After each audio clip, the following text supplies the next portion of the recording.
Causes of the Cold War: US atomic bomb, USSR's expansion, I will find you, and I will kill you. west into Eastern Europe, the Berlin Crisis.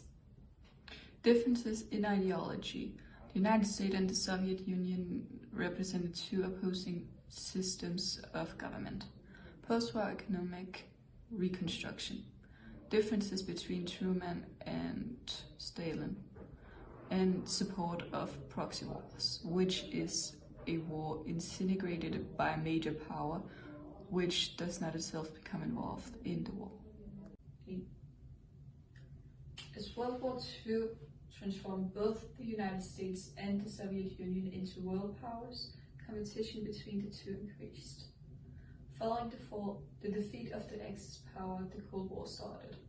The Cold War was a political and ideological rivalry between the United States and the Soviet Union and their respective allies that developed after World War II. The Cold War was waged on political, economical, and propaganda fronts, and had only limited resources to weapons. This hostility between the two superpowers was first given its name by George Orwell in an article published in 1945 to refer to what he predicted would be a nuclear stalemate between two or three superstates, each possessed of a weapon by which millions of people can be wiped out in a few seconds.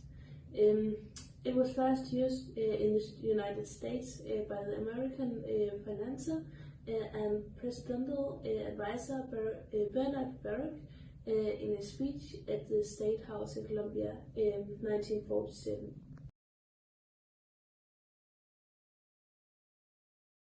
Okay, we are going to split Europe. Yeah. I take east, you take west. Yeah.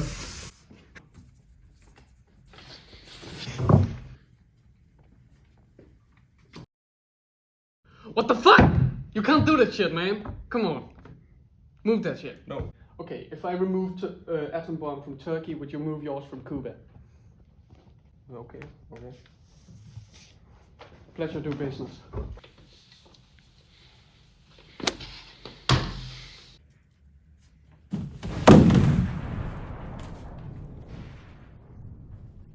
Okay, so at the end of the war, the USA wanted to primarily stop this Cold War.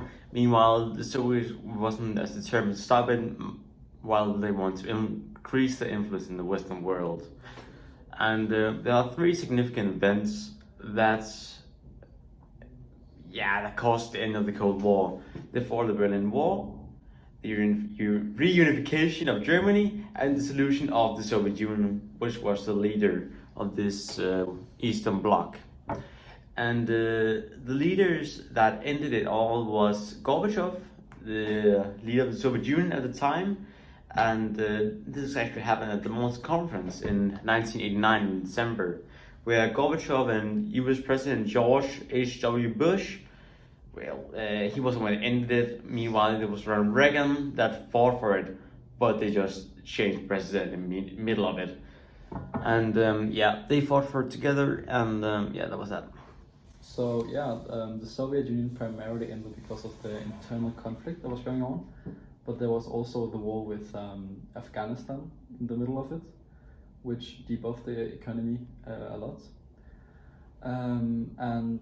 It couldn't stand as itself anymore, so when the economy debuffed in the 1989 and 1990s, the Berlin Wall came down, as said before. And when the Berlin Wall came down, it was kind of a symbol. So the borders opened up, and there were free elections, which made communist regimes everywhere in Eastern Europe kind of come down, I guess. And in the late 1991, the Soviet Union dissolved itself, and it split into 15 independent countries.